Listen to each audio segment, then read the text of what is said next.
Hello बच्चों, आज मैं आपको स्वामी विवेकानंद के बारे में एक बहुत ही प्रेरणादायक कहानी सुनाऊंगा।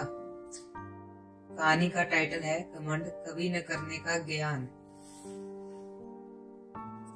तो बात उस समय की है जब स्वामी विवेकानंद अपने लोकप्रिय शिकागो धर्म सम्मेलन के भाषण के बाद भारत वापस आ गए थे।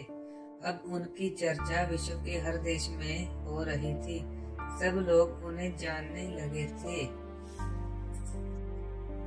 स्वामी जी भारत वापस आकर अपने स्वभाव अनुरूप भ्रमण कर रहे थे।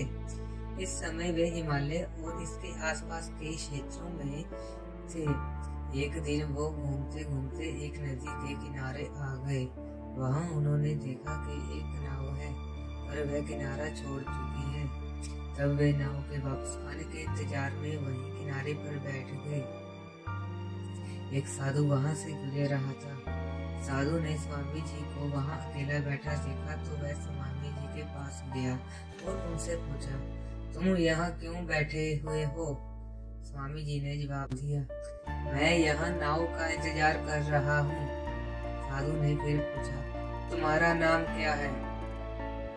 स्वामी जी ने कहा, मैं विवेकानंद हूँ। साधु ने स्वामी जी का मजाक उड़ाते हुए उनसे कहा, अच्छा, तो तुम वो विख्यात विवेकानंद हो जिसको लगता है कि विदेश में जाकर भाषण दे देने से तुम बहुत बड़े महात्मा साधु बन सकते हो। स्वामी जी ने साधु को कोई जवाब नहीं दिया। फिर साधु ने बहुत ही घमंड के साथ नदी के पानी के ऊपर चलकर अपनी शक्ति का प्रदर्शन किया। कुछ दूर तक चलने के बाद साधु ने स्वामी जी कहा, क्या तुम मेरी तरह पानी पर पैदल चलकर इस नदी को पार कर सकते हो?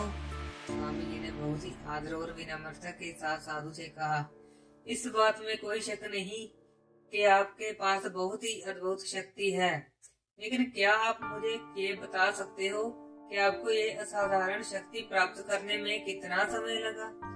बहुत ही अभिमान के साथ साधु ने जवाब दिया, ये बहुत ही कठिन कार्य था। मैंने 20 सालों की कठिन तपस्या और साधना के बाद ये महाशक्ति प्राप्त की है। साधु का ये बताने का अंदाज बहुत ही अहंकार भरा था। ये देखकर स्वामी जी बहुत ही शांत स्वर में बोले, आपने अपनी जिंदगी के 20 साल ऐसी विद्या को सीखने में बर्बाद कर दिए जो काम एक नाव 5 मिनट में कर सकती है।